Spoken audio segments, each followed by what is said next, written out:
Good afternoon, sports fans from all around the globe. I am your host, Jeff Dawson, East Coast Sports Investors. This is your closing bell for Friday, August 19th, 2022. Yes, the weekend is here. And my backdrop at the Westgate Superbook. No, I am not there. I wish I was, as the Wager Talk meet and greet goes on this weekend. A lot of ECSI fans, friends, family out there. Mr. Andrew McGinnis, of course. Kelly in Vegas, back in the house. Our good friends John Murray from the Westgate Superbook. Lucky in the house, signing up for the circuit contest, hoping to meet and greet our buddy, Mr. Smooth himself, Sean Alvarez, our horse expert. I know I'm forgetting a lot of people. Have some fun out there. Cash some tickets. Pace yourself. 2 weeks, actually 8 days. Let me see. My math's bad here. 8 days till week 0 next Saturday. Nebraska. I'm just going to say that out loud one more time. Nebraska. The whole world's on Northwestern. We'll maybe get into that later this week. My co-host, Jesus. When I was punching to give him the invite, I'm like, holy shit, it's been that long. This guy's been on vacation for a week. I haven't seen this guy. I haven't talked to this guy. He hasn't been on vacation, of course, we know that, but he is well missed. So let's bring him on. From the Palm Tree State himself, the one and only Mr. BEAMEM UP Scotty Webb. Good afternoon, sir. Hey, Jeff. It's no, I haven't been on vacation. I've been playing and doing pretty good actually this week. So we'll see what happens with today. But interesting kind of seeing how things are wrapping up and coming down to the run here. Yankees are struggling, right?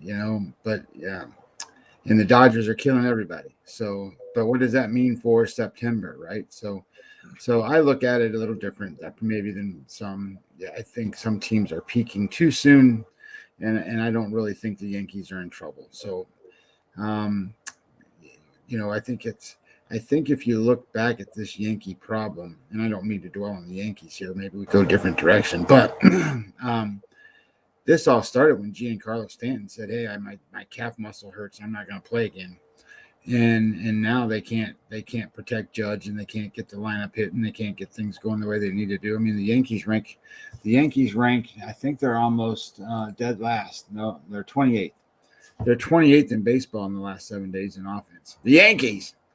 And I keep telling everybody that happens. It's baseball. It's a 162 game season. The best teams are going to go in these slumps, and they're not going to hit. And the better teams, they're going to go. Or the worst teams, they're going to get up there and hit every once in a while. So it just happens this way. But as a person wagering on these games, you got to know that you can't be betting on the Yankees right now. So it is what it is, and kind of go from there. Billy says something. Don't forget, Jeffrey, you owe me a cup of coffee for the Yankees and over the other night. There you go. That's always good to have a coffee in hand. Yeah, Billy, and it took extra innings. I know you got the 4-4, so you were a guaranteed winner. Again, extra innings, pal. But I do owe you a coffee. As my dad taught me a long time ago, may he rest in peace. I'd rather owe it to you than cheat you out of it. How's that sound? But of course, if I could drive it down south, I would. But I'm waiting, obviously, till we finally meet and break bread. Speaking of the Yankees, first and foremost, you've been on this all year. I mean, it's walk era 4-run, grand slam 3-run homer. So first of all, that's nothing that we didn't see coming, of course, number one. Number two, can you imagine, let's go back 2 days, Scotty. If Donaldson doesn't get the walk-off grand slam, the earth would have been ending right now. That would have been another 2 losses. They would have been like 1-11 the last 12. And I woke up this morning and I saw the flip. The Yankees are not facing DeGrom. They're not facing Scherzer.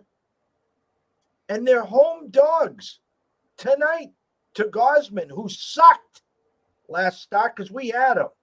So all of a sudden, something happened where the gas man is going to be facing Cy Talion that's been like Berrios lately.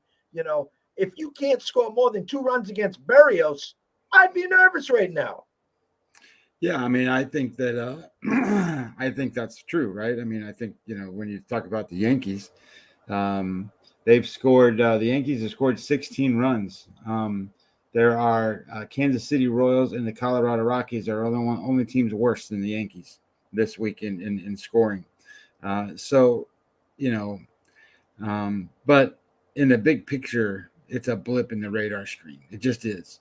They've got too many games in hand. They're going to win the division unless there's a total collapse, and they just don't win any games this month or the month of September next month. So I don't think there's an issue here. The issue is going to be is can they get it straightened out and be peaking at the right time. And if they get that done and they're peaking at the right time and they're winning like they were, back in April and May, then they're going to have a pretty good playoff series. But, if they hit like this, they're out really, really pretty quick because, they can't beat the Cubs right now. Well, I'll say this too. Riley was stepping in this week while you were unable to be here for the Bell, and we talked about the Jays and floundering. And I said, I think come September, they could be the team outside looking in. And this was a perfect setup for the Yankees. You got the grand slam walk-off by Donaldson on Wednesday. Now you got a 4-game set against the Jays. If the Yankees of old would have stepped on their throat and won all 4 games, then the Jays would have been the real-in team. And, I'm not saying that the Yankees are going to lose the division. I'm not here to say that. But you could have really put a big dent in this Jays team as the Orioles are still hanging around, and now they play a 3-game set against the Red Sox. Yeah, I think that's just an amazing thing that they're still hanging around. I mean, they don't have the pitching just to support a big playoff run. I mean, their offense seems to be just doing enough in Baltimore, but the starting pitching just doesn't match up. But it's like tonight. Lyles is on the mound. Lyles is terrible against left-handed hitters. And what does Red Sox do? They only got like 3 guys in the lineup that's hitting lefty tonight. So I just look at it like Baltimore is going to fall away. I don't think the Red Sox are going to make any pressure runs. So I kind of look at this and go, where are the American League East teams going to falter? I mean, who's going to falter? I think the Blue Jays are going to be okay. They're going to be in there. They've won enough games. And to be honest with you, the Rays down here have moved up and they're moving towards securing playoff wild card type format stuff. So I think where you're going to run into the whole thing, because the Astros and the Mariners are in, it's gonna end up being what happens in the National League Central or in the American League Central. It's only going to be one team. It's going to be the team that wins, and they're in. And then you're going to have the Blue Jays, Rays, Mariners, and I think that's how it's going to go. So anyway, all that being said, I think the American League's kind of easy when it comes to that. It's just a matter of who you think is going to win the Central, and I still like Chicago. And that Friday afternoon special, all you guys that lined up at the window to cash your Milwaukee Brewers first 5, the Cubs said, no, not so fast. They scored 2 in the bottom of the 5th, 6-5 top of the 6th there. Before we dig into the baseball, I just wanted to go over there's 3 NFLX Week 2 preseason games tonight, and there's been some interesting movement. The Patriots have now gone from an opening number of 3 to 6 point favorites against Carolina. These guys have had 6 brawls, Scotty, all week.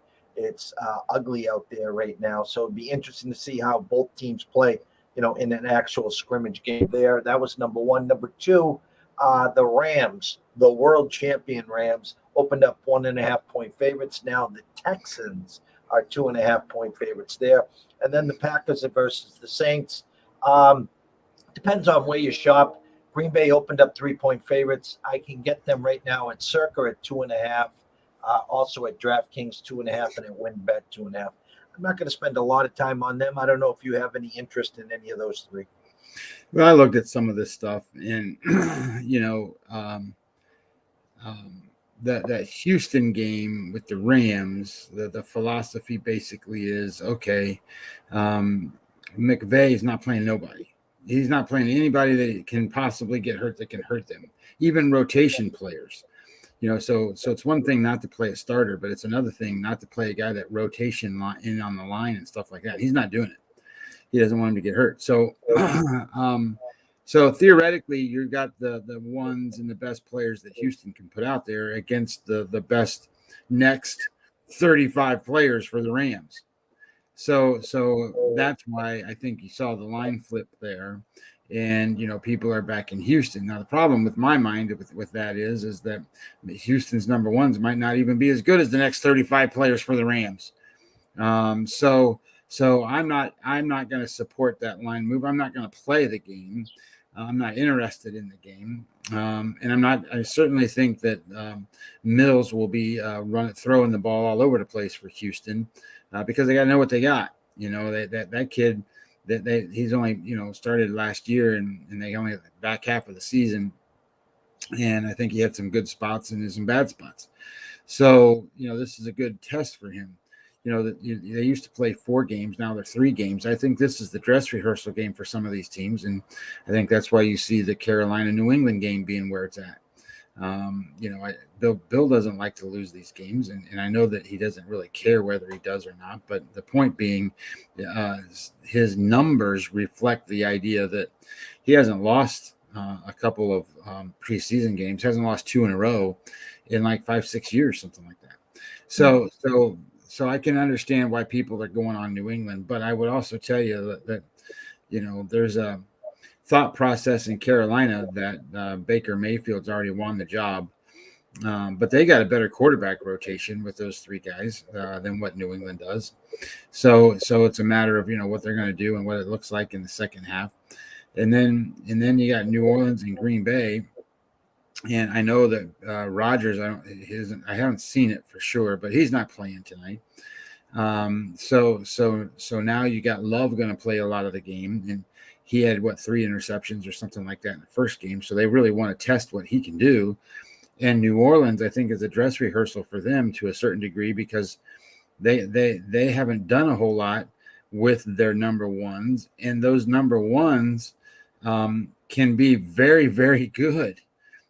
So I like New Orleans tonight. I didn't bet it just because I don't really have a super feel for it. But if I was going to on any of the games tonight, I'd take New Orleans plus the points. Yeah, and the totals are a little inflated after 13-3 last week to the overs.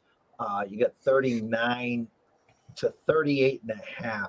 They opened it up at 39.5. Carolina Pats, 39 at Circa, 38 in the hook right now where I am at Westgate. Green Bay, New Orleans opened at 38. There is a half point to 38.5 there now. Houston and the Rams opened at 36 and a hook. There is a 39 at Circa, 38.5 right here at Westgate, 38.5, 39. Be interesting to see how the public coming off of a 13-3 last week to the overs, how they play these overs. Well, I mean, I think they mostly bet what they've seen the last time, right? So why wouldn't they bet overs again? And then obviously they don't pay any attention, and here's what the books do, and they trap you. So and then last night's game was at 39.5, it ended at 39, and they had to hold them out of the end zone the very last couple plays of the game or something. So it's these guys know what they're doing in Vegas. So respect the numbers. And understand. That's a concept. Can you imagine that? Respect the numbers. Yeah, respect the numbers because they don't mess it up. So if you can find edges, they're not usually because the numbers off.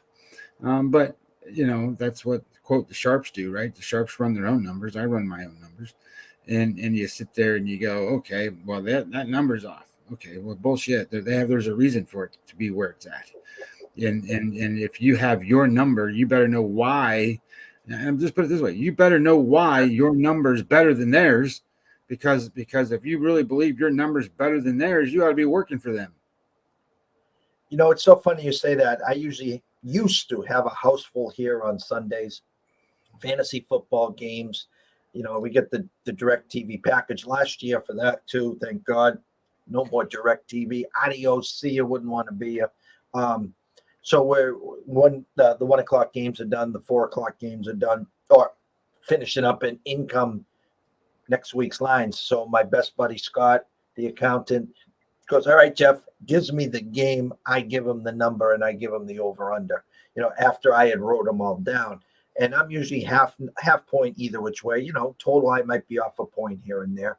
And then there's always one or two that I'm way the hell off, and I highlight them, I circle them, and then especially on Monday morning, Sunday night, why am I so far off? But I asterisk those games. And usually when I'm way off, like you said, Vegas knows something that I didn't know or something, and it's an eye opener. There's no question. There's a reason why they're doing what they're doing, and they're good at what they do, and just trust the process. Just trust that the number's legit. Now, you're going to hear all that bullshit on Twitter. You're just going to see it and you're going to hear it, where everybody's going, well, this number's wrong, this number's wrong, this number. Bullshit. The numbers are where it's supposed to be.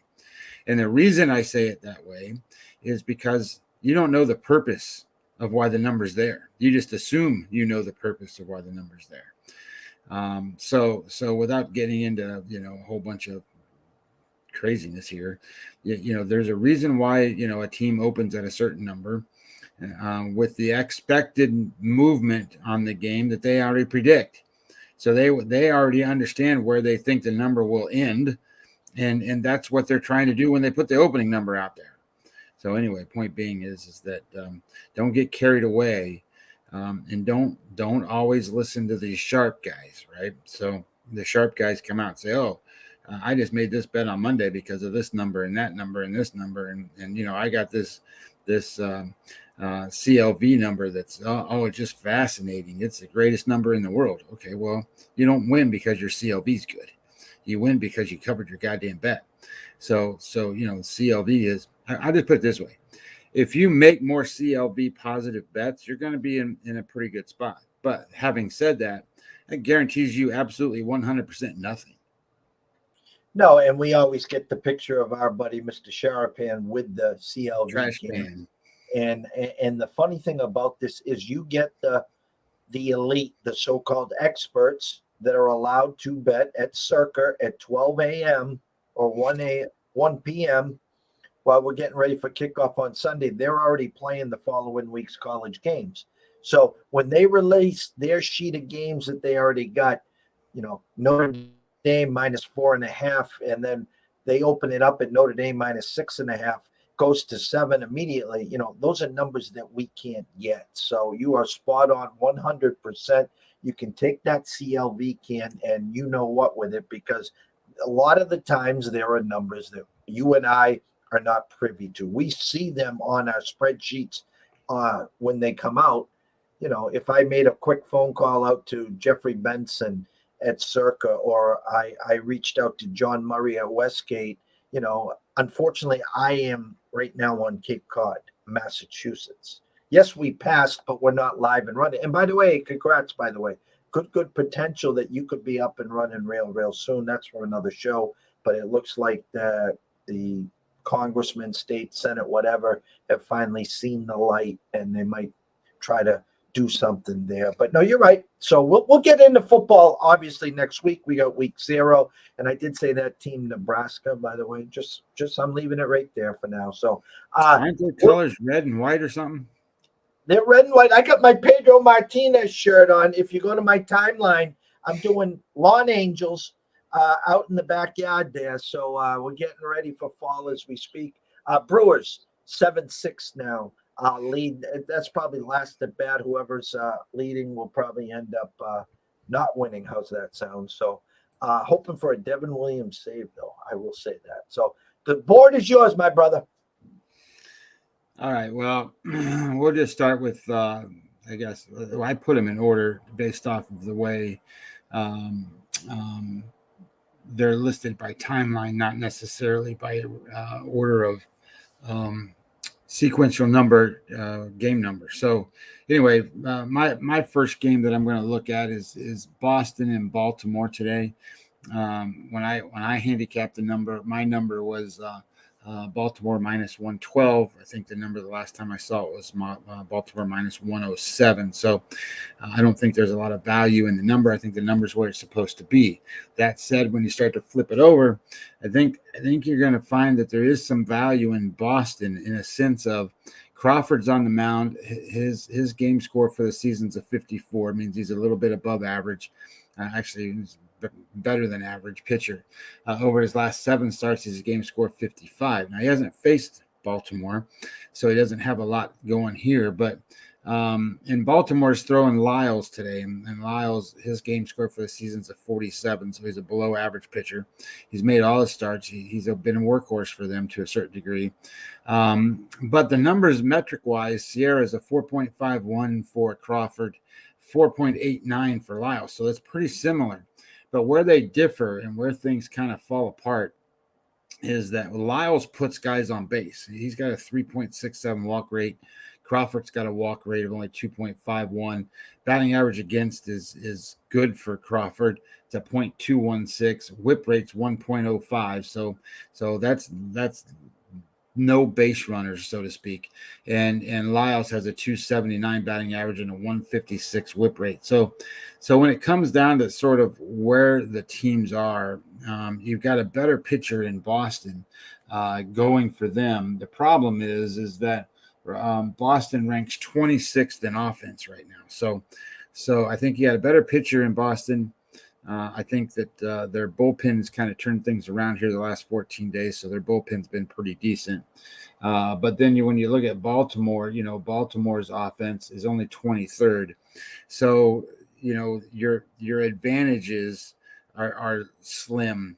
And, of course, the line matches that. So it's a pass for me, but if people are playing Boston today against Lyles, I understand that. You got a better pitcher on the mound as far as I'm concerned with Baltimore or with Boston.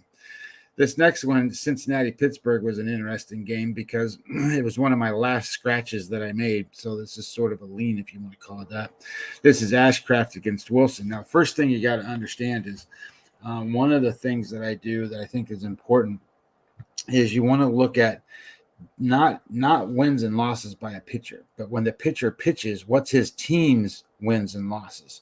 Because that is important.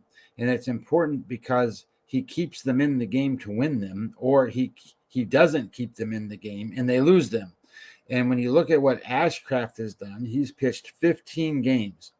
And in those 15 games, the Cincinnati Reds are 10-5. That's a significant number because, like, you would think, okay, well, all the good pitchers are going to be that way. Well, Aaron Nola pitches tonight. He's 10-13. 10-13, the team, when he pitches. So it's a significant differentiator when you're looking at this stuff. And Ashcraft then gives me hey, I need to look at what's going on with Cincinnati. And then when you start to match it up, he's facing Bryce Wilson. Now, at the beginning of the season and most of the season, Bryce Wilson was terrible. Well, he's been a little better as of late. Now, his Sierra number is still 5.0, which is terrible. That's one of the worst on the board today. There's only a couple that are higher than that. And Ashcraft is 397. So that's a big advantage there for the Reds.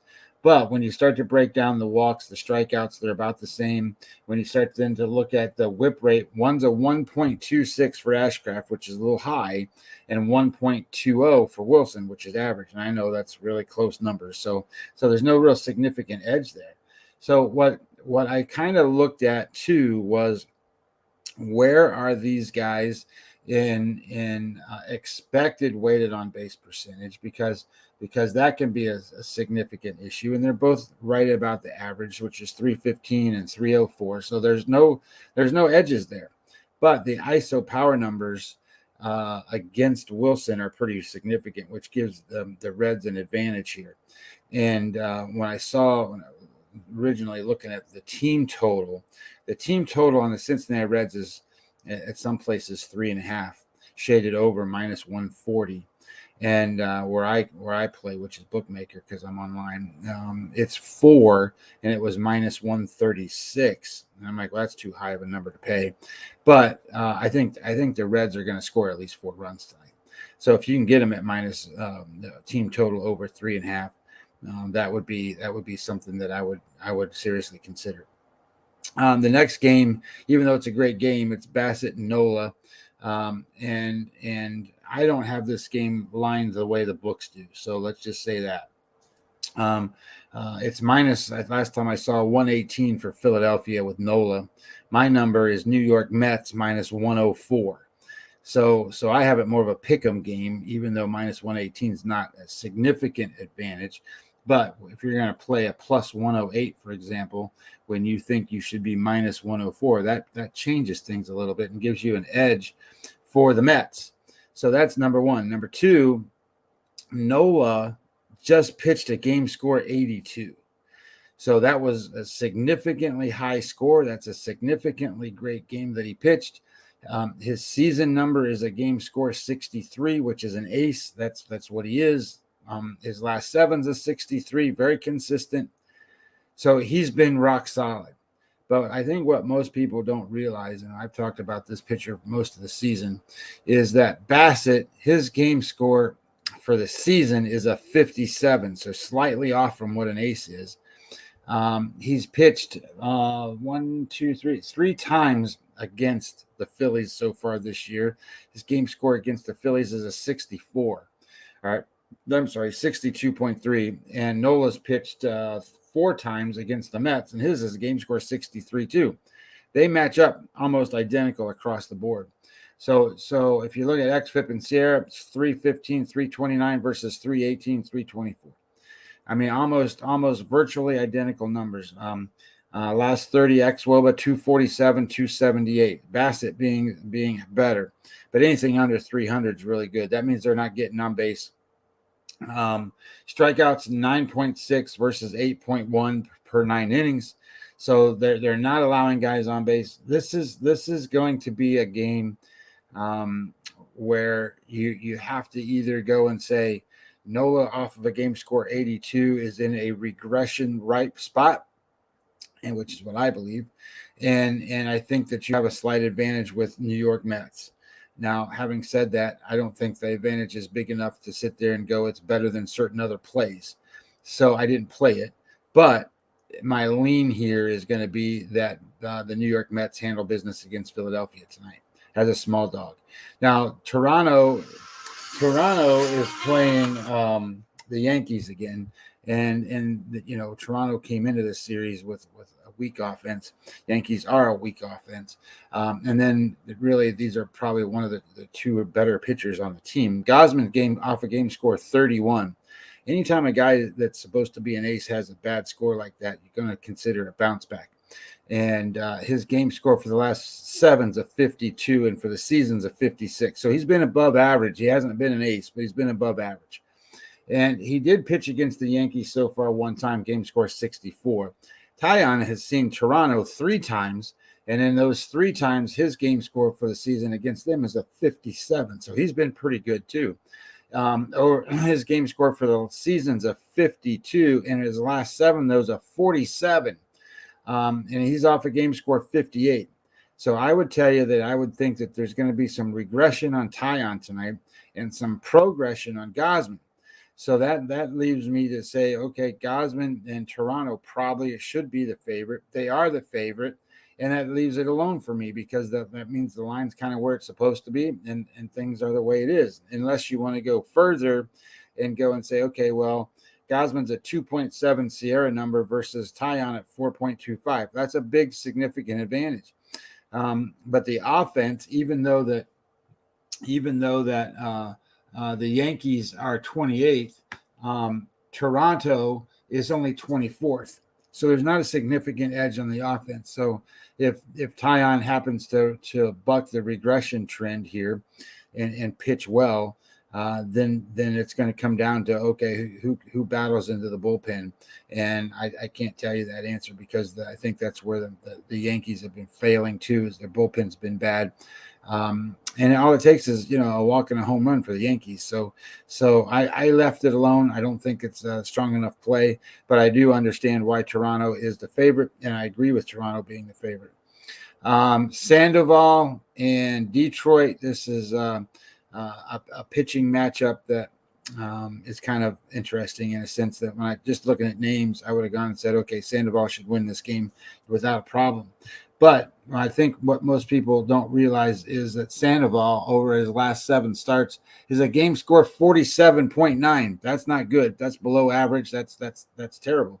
His number for the season's a 52, and Manning has only made like 4 or 5 starts coming off the disabled list, and he is a game score 51, so an average pitcher there. There's not much interesting me in this game at all. Even though the reports are that the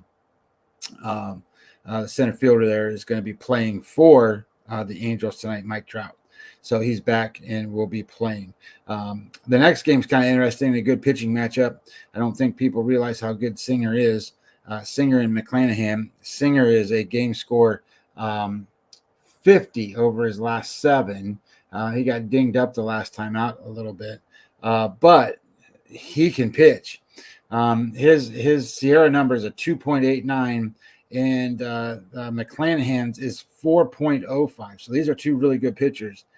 Now, when I tell you I use XFIP Sierra numbers, I use XWOBAs, not real WOBAs. Now, these are predictive numbers, so that's why I use them. So these are based off of what their performance is like right now and how they're pitching, and then these are what the expected performances should be. So as we look at these games, I think that, obviously Kansas City's not hitting. They're 27th. And then Tampa Bay's offense is moving up a little bit. They're 14th. So you got an edge there, but the number is out of hand. So, you're going to go out there and try to pay, I think, for Tampa Bay, you're minus, almost 200. So it's minus 195. So you got to find another way, whether you're playing unders or whatever. And then you got to make sure that both these pitchers pitch well. And with Singer off a game score of 47, that's not much below what he normally does. It's a 50. But when he's been really good over his last few starts, it was a 47-64, and then he had a 39 in there too. So he's not consistent enough when he pitches good. So the next game is Chicago White Sox Cleveland, and then we're getting into the ones I bet on. But the Chicago White Sox and Cleveland's an interesting story, because one of the things I tell people all the time, and what I like to do, is bet against pitchers off the disabled list if they've started the season. So when they start the season, they get hurt, they get out for 2-3 months, they come back, they're not the same pitcher. That only holds true for about 5 or 6 starts, and we're already past those 5 or 6 starts. Lance Lynn is good. So I'm going to sit here and tell you, Lance Lynn is good. He's not the Lance Lynn that just came off the disabled list. He's good. So now you got really 2 real good pitchers tonight pitching.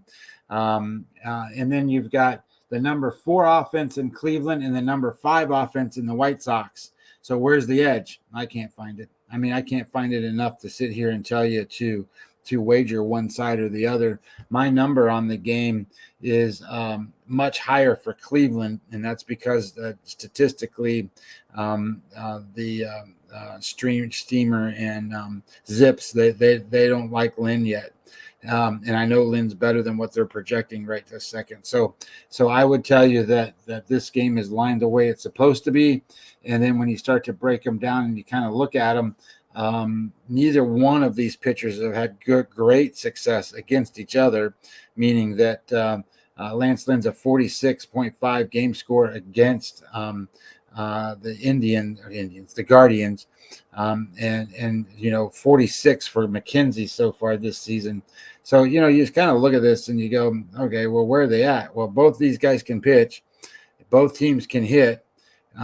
So Cleveland's the number 1 bullpen right now, but the White Sox are top 5 too. So this is going to be one of those spots where I'm just going to let it go. I would tell you this. I would be all over McKenzie if it was a day game. McKenzie is much worse at night than he is during the day. So I left it alone specifically for that reason. Houston is an interesting game tonight against Atlanta. The number 1 offense in baseball right now is the Houston Astros. Of course, that's because I look at it from the last 7, and yesterday they scored, 500 runs.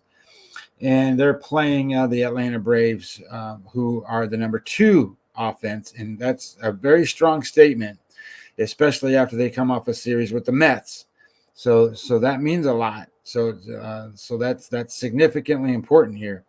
McCullers is one of those guys that is off the disabled list. Now, the reason it's not significant to me is because he didn't start on the season and then go to the disabled list. This is only his second start of the season. His first start was pretty good. Now they're facing the Braves. I would expect the Braves to be able to hit him a little bit. And they're facing Kyle Wright. Kyle Wright's been good for the Braves most of the season. He's got good metrics. He's a guy that doesn't go out there and strike everybody out. So he's a little more hittable than some of the other guys that you think about dominating. So if I was going to go anywhere in this game, I would take the Braves, or I might take the over just because these are the number one, number two offenses in baseball. But here's the games I like. This is Texas and Minnesota.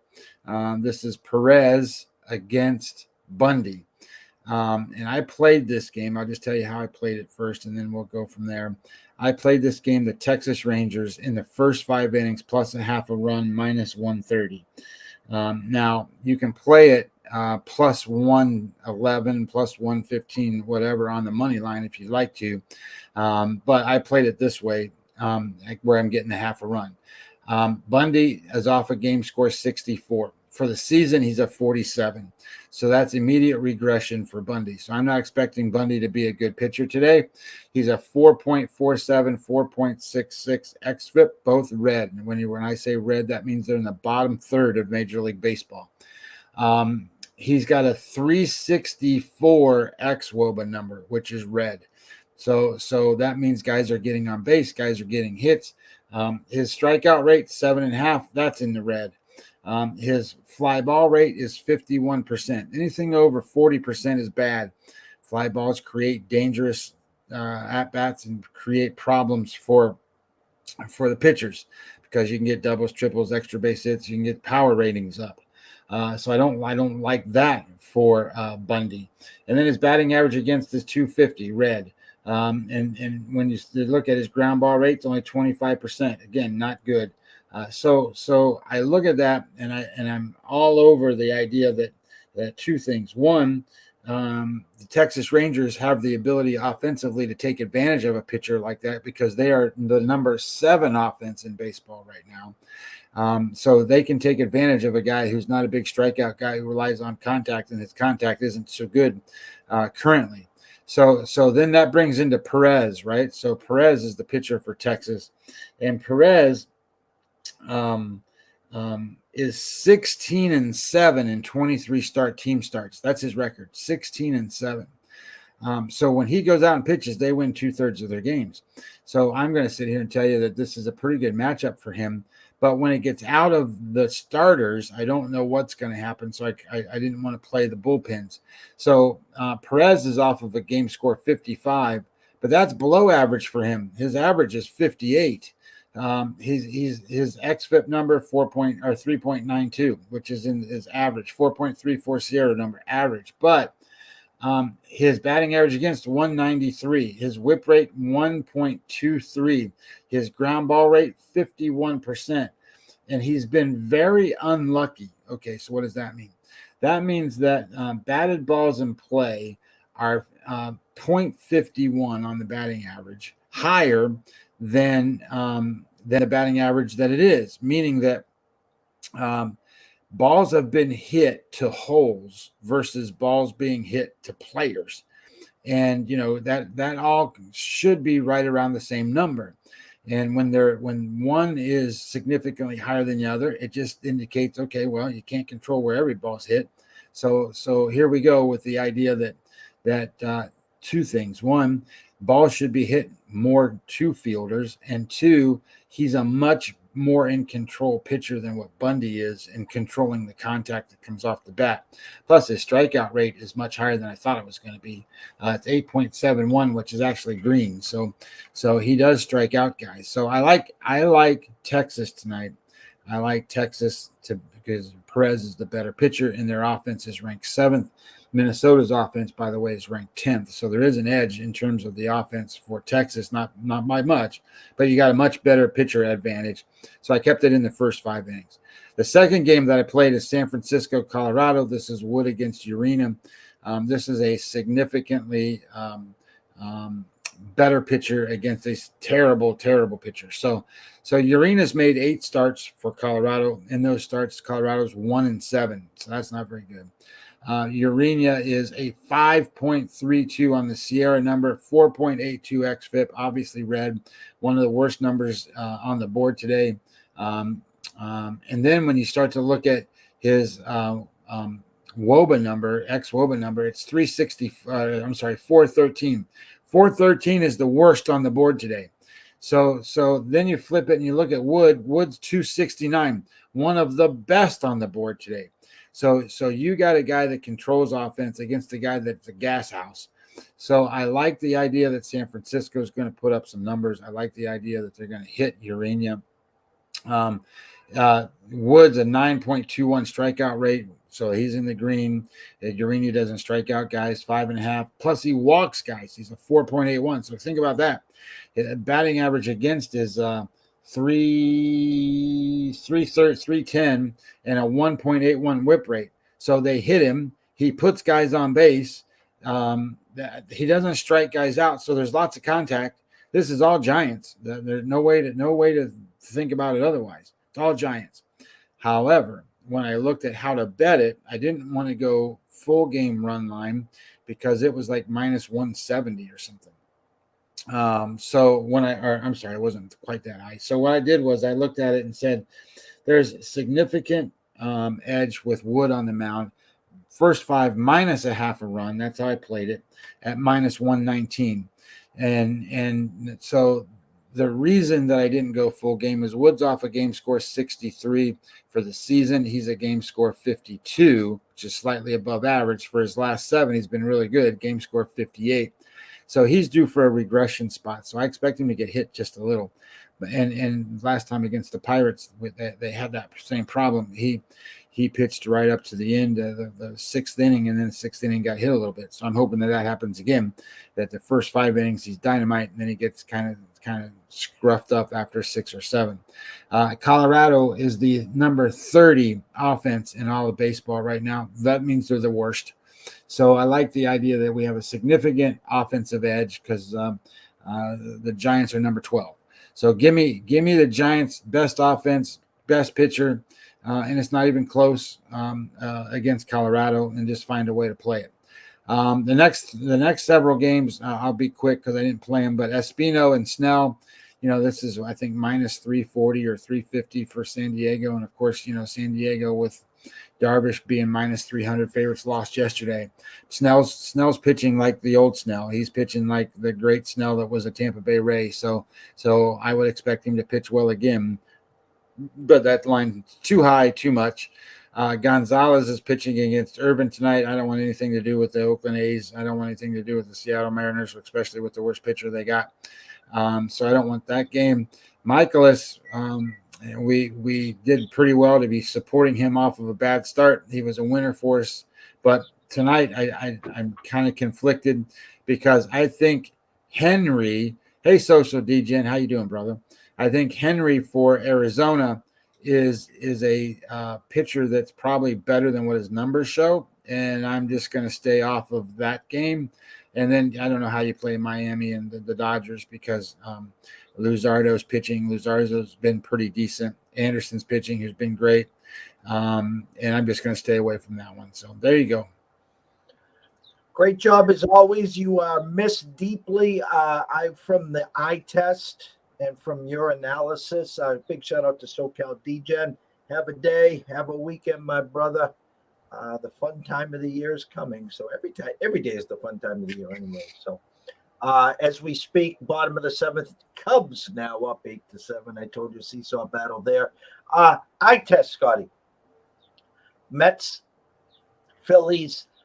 Mets tough series, like you said, against the Braves. They're giving you plus 10, 107. You didn't use the Bassett Bulldog this week, so I didn't forget that either. Every time I jump on Nola, I'm telling you, he shits on me. It doesn't matter. And vice versa. So that's definitely a stay away game. It's kind of funny you brought up San Fran and Colorado here. Only a minus 140 opening numbers from San Fran. San Fran's been playing better. They're winning, I should say. Kind of smells to me. I mean, you can get in there and do a San Fran minus the hook first five. You can do a San Fran run line minus 1.5, and the numbers are okay. An under over of 11. Last time I jumped into 11, it went flying over against the Cardinals. I was intrigued there. Again, you said Colorado dead last in the major leagues with offense. Colorado hits lefties well, especially at home. So I'm going to dig a little deeper into that one there. We were on the Mikolas train last game. Again, Cardinals are clicking right now, sir. And I don't know much about O. Henry, put it that way. But with that said, I'm going to stay away. When Mikolas leaks oil, he leaks oil. And Arizona's one of those teams that, listen, they can go scoreless for 2 games and then they can put up crooked numbers with the best of them. I'm going to stay away there. Washington, San Diego. I'll just say this. We had winners of 5 in a row, Scotty, this week. And our only play of the day yesterday was San Diego team total over 5.5. Bell gets up with 2 guys on, ends the inning. Next inning, Soto gets up with the bases loaded. He ends the inning. Thanks for playing. I'm glad they lost outright. Anyone that had the balls to back the Nationals yesterday, Anibal Sanchez, you can't score against him. Stop it. Stop it. So they can, you know what, there. Lozado versus the Dodgers. Thanks, but no thanks. I'll pass there. Boston and Baltimore. I talked about this yesterday. The Sox had won 2 in a row. I think they won 5 in a row or 5 out of 6. The last game, they'd already won the series. Eovaldi scratched. In comes Winchowski or whatever the hell name. Pirates put up a touchdown. Thanks for playing there. Big series here. Big series for both teams. I'm going to sit and watch. I'll be interested to see which Red Sox team shows up, and we know what Baltimore's going to do. The Toronto Yankee game, again, we talked about this. Go to bed, Yankees favored, wake up, and the Gaussman is favored.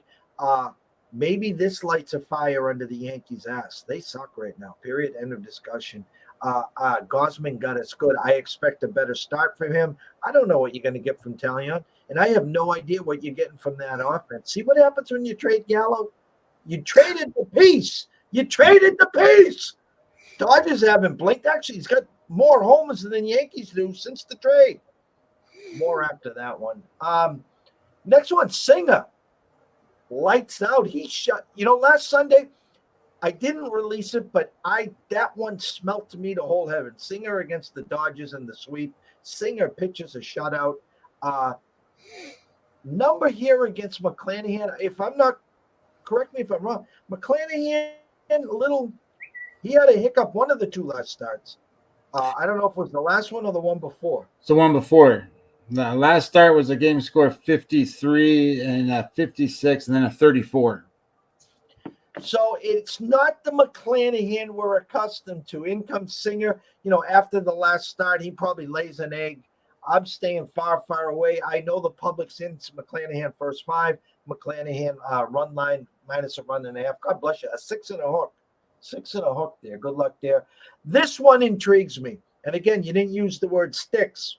That's our guy, Sticks McKenzie. Sticks, man. And I'm telling you, if you haven't watched him, the kid's fun to watch. A White Sox team that, just when you want to say, here they come, they lay the egg. They let not 1, not 2, 3 touchdowns yesterday. Not 1, but 2, 3 21 runs. I heard MLB had to call for backup to the other side of town. They ran out of balls.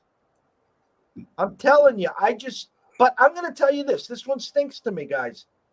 I don't think that the Guardians should be minus 140 against the White Sox. I don't. Am I going to go that way? No, I'm not. But something stinks here, Scotty. And I think the White Sox is the right side today. Well, Lynn is, I think, not the same pitcher that people sort of remember him to be when he came off the disabled list when he was getting blasted. his last time out's a game score 66. He had a game score 40, and then another game score 66. I think that he has found his way. His strikeout 10.31 per 9 innings. He's back to being Lance Lynn, throwing the ball crazy. His walk rate 0.61. You don't put guys. You're going to have to beat him to beat him, and you're going to have to hit him. And his over his last 30 days, it's .217 batting average against, 0.91 whip rate. So he's not putting a guy on base per inning. So. But McKenzie's in the same spot. I mean, McKenzie does the same thing. There's less than a guy on per inning, so you sit there and you go, okay, this game could be a bullpen game. And if it comes down to the bullpen, okay, whatever. I'm not going to bet it. SoCal DGen, good point here. This is an interesting one. And I don't play this side of that often, but here's a great stat for everyone watching and listening. Rockies 11-2 on the plus 1.5 run line as home dogs this season versus a divisional opponent when the money line is less than 160. So he hits all the bullet points there. Well, when you consider that the Rockies, they are on the road 18-39. That's not very good at all. And at home, they are 33-30. So you're going to have to sit there and go, okay, well, when they play home games, they're probably going to be not favored, and they play better at home than they do on the road. And I already knew that, but I still am going with San Francisco because two things. One, you got Urena on the mound for Colorado, and he's just a gas house.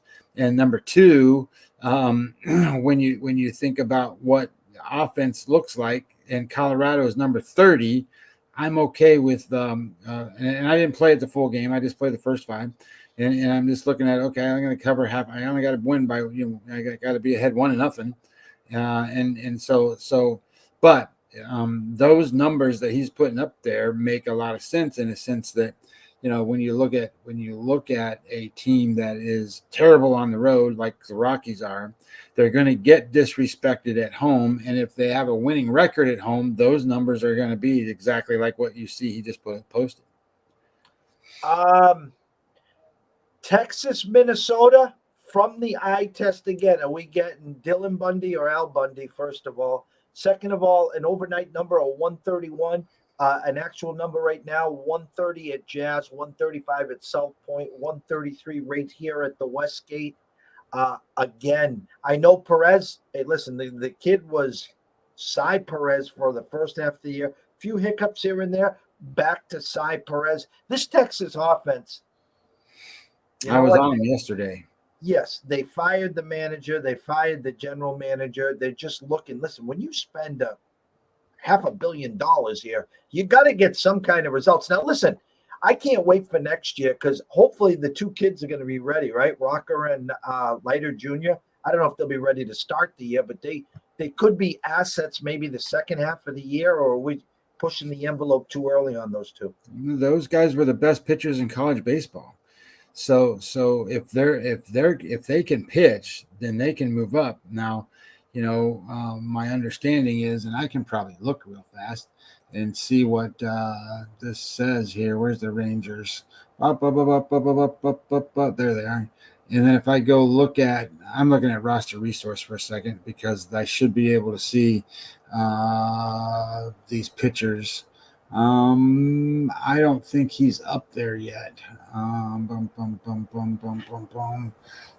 Pitchers. Where's the pitchers? Come on. AA. Oh, they listed them different now. That's not what I wanted to see. That's the injured list, starting rotations. I already know what that is. Bullpens. I got to find the pitchers. Hang on 1 second. Because these guys should be, and they have another guy too, Josh Jung, who should be able to be playing for them next year. These guys are, I think they're in AA. I don't think they're in AAA yet, is what I was going to say. There's Jack Leiter right there. So Jack Leiter, he's pitched to 73 innings in AA. and he ranks as 91st in Double A. So he's not having the greatest success.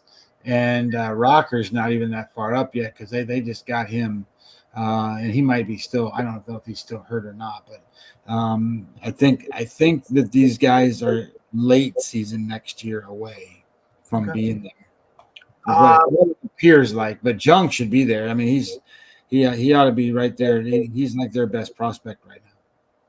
The next game again stinks to high heaven. You got a Seattle team 65-54, Oakland 43-76. We were on the Oakland train at Texas earlier this week with the same stench number, and this is the same stench number, just at home. And you and I both know, and the public and DJ maybe don't follow it. They just look at their record. Irvin's been their best pitcher, no question, and he's pitched well. And in comes Marco Gonzalez, that probably couldn't strike you or me out. And I'm not being biased. He's awful. So I don't know if I go into the Oakland win here, but I'm definitely going to look at a team total here. I don't like him at all. Again, a Seattle 65 wins. Looking at the board right now, four wins ahead of Minnesota, 2 wins ahead of Cleveland, 4 wins again ahead of the White Sox. They actually have a 2-game lead over your Rays. 2-game lead over Toronto. 4-game lead over Baltimore. 5-game lead over Red Sox. So they're sitting in, as you said, they're in, but they're sitting in the catbird seat. We know what happens to September. One of the teams that is stinking pond water is going to catch fire, number one. Number two, one of these teams that we're assuming's in is going to look like the Yankees in the month of August. It's just baseball. This is what's going to happen. So, but that game, Seattle-Oakland, stinks to high heaven. There, I don't know which way I'll get in, but I'll have some kind of piece of Oakland tonight. You can mark that, my words there. And then the World Series. Here we go. McCullers' second start. Right. I'd like to use your bulldog. He's been good. I saw a lot of back in the day. I saw the Smoltz, Glavine, Maddox pictures and their records. I put it up on Twitter. Any guys that are too young here, the millennials that don't know what pitching's all about, you got to go back and YouTube these guys. This was just, if they were facing you in a series, forget about it, And then as the career got older, they throw Maddox into the bullpen. But Tommy Glavine would start the first and second inning right on the outside corner, and then each inning he'd move a quarter inch. By the 5th or 6th inning, the umpires just so accustomed to calling strikes, they're a whole inch and a half out, and they're still question. There's no question. They had a not an 18-inch home plate. They had a 20-inch home plate. So I look at this game. You know what? I think you could play either side. Obviously, you're getting a nice price on Houston. Short dog on the road. They're just smashing the ball. I am leery after you score 3 touchdowns and travel. Now you're coming back to Atlanta. Atlanta here sitting. I mean, you're not going to get a price like this with these guys at home. And over of 8. I mean, Vegas is saying the first 1 to 5 wins this game. Which offense is going to do it? I think Atlanta's glad the Mets are out of town. They took 3 out of 4. The Astros are going to be feeling good. Again, 77-43. The Yankees, 73-46. I mean, if you ask them at the All-Star break and you said coming into August 19th, you're going to have a 4-game lead over the Yankees, they would have said, yeah, okay, whatever, pal. It's baseball. Baseball is a long sport, and it takes a long time to iron it all out, right? I mean, if you remember back to the COVID season of 60 games, the Marlins were in the playoffs. So you tell me if the Marlins were in the playoffs in 60 games, that the next, I don't know, what is it? And the next 60, the next 80 games, no, next 120 games, no, 100 games. The next 100 games, they wouldn't have fallen out. Hell yeah, they would have. And that's why baseball is what it is. You iron it out, and the best teams survive. That doesn't mean that the season is different than the playoffs. So playoffs are all about series and what pitching matchups look like. And when you start to think about best records in baseball. The Dodgers have the best record in baseball. They're not going to have the best team in the playoffs. They're not. They're not going to have the best pitching lineup. They're not going to have any of that stuff. So it's weird when you sit here and go, "Holy shit! The Dodgers won 108 games this year, and they're not going to be favored to win the World Series. What the hell?" Well, that's because the matchups don't make sense, and they don't have dominating pitching. Gonsolin's been great. Anderson's been great. Urias has been great. But they're not Max Scherzer. They're not DeGrom. They're not Fried.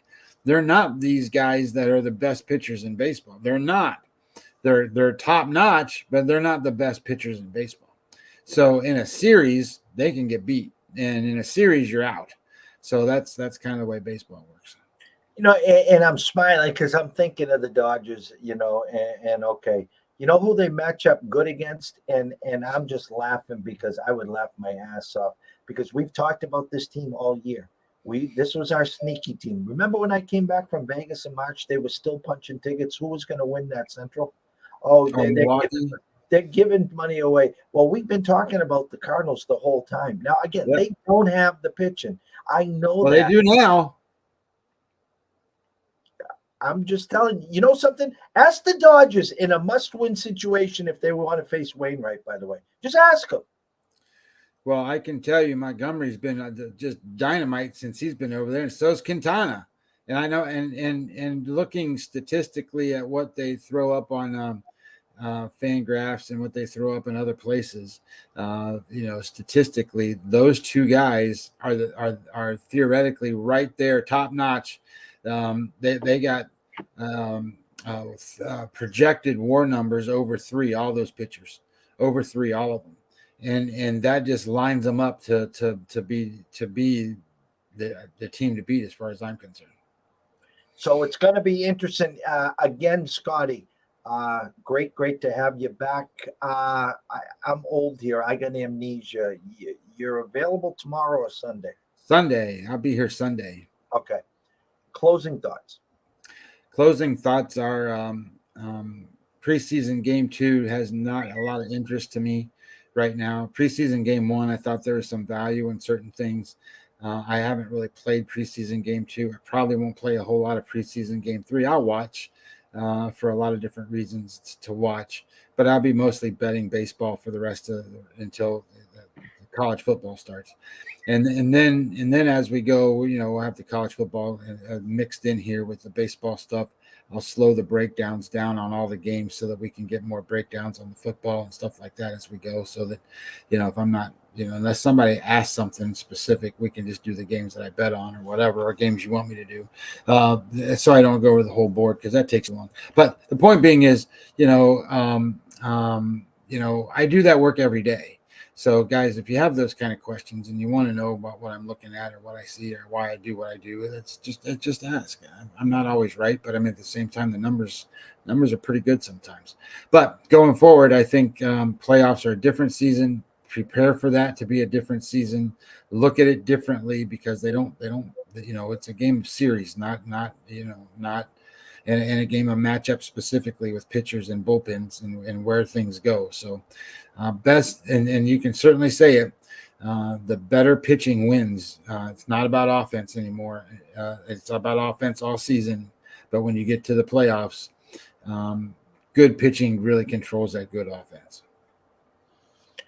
I can't thank the watchers, the listeners, SoCal reaching out. Billy Hewlin started the show reaching out. Without you guys, there's no ECSI. Listen, guys, I'm going to ask a small favor to the millennials, the young guns that are on TikTok. If you can go over to TikTok to East Coast Sports Investors, and the I is capitalized in the investors in the I. You'll find us anyways. It's the one with like 972 followers. We need to get to 1,000 followers so we can go live on TikTok. So SoCal, if you're on TikTok, or Billy, if you're on TikTok, tell your friends, tell your cousins, tell whoever. We're looking to get to 1,000 by football season so we can go live. It would be much, much appreciated. And if you're feeling like tipping the dealer here, go over to East Coast Sports Investors on YouTube and Twitch. You can follow us there too. We're trying to get some live streaming, some in-game going, and try some new platforms and stuff. Who knows? We could even start our own network sooner than later. This fall, we're talking to some people there as well. So, again, the weekend's here. It was a great breakdown on all parts by Scotty. You turned over some nuggets. I like to say, it's Friday. Okay, a lot of landmines and a lot of gold mines. It's payday, guys. Okay, we fade the public daily, but Friday's a big day. Okay, so don't be the pizza guy where you took your check, you got the rent, the mortgage, the cell phone bill, whatever bills you got, and you tell the wife, "Hey, I'm gonna go meet up with a couple buddies. We're gonna have a couple cold ones, gonna get some pizza, and I'm gonna bring it home for dinner, and we're gonna go watch Netflix." And then at 7 o'clock, you're chasing 8 o'clock, 9 o'clock, and next thing you know, the wife calls at 10:30. The pizza's on the oven, and you're watching the West Coast game. You're watching the Padres who still can't score, or you're watching, Irvin outdo Marco Gonzalez. You get home at 11 with that cold pizza, and the wife's in bed, and the pillow and the blankets on the couch. Now, sometimes the couch is more comfortable. I get that part, but it makes a long, long weekend, guys. So please don't be that guy. So, with that said, we thank you. Tomorrow morning, myself and Riley will be here for the Breakfast Bankroll. Sunday, Scotty will be back for the Breakfast Bankroll. We want everyone to enjoy today. Happy hour on ECSI. Have some fun. Cash a few tickets. Stay in your lanes. A couple NFL games there. Mac Jones is starting today, so maybe you get a first half for all you Alabama Roll Tide fans there. Return of the Mac is back. Have some fun, and we will see you bright and early tomorrow morning.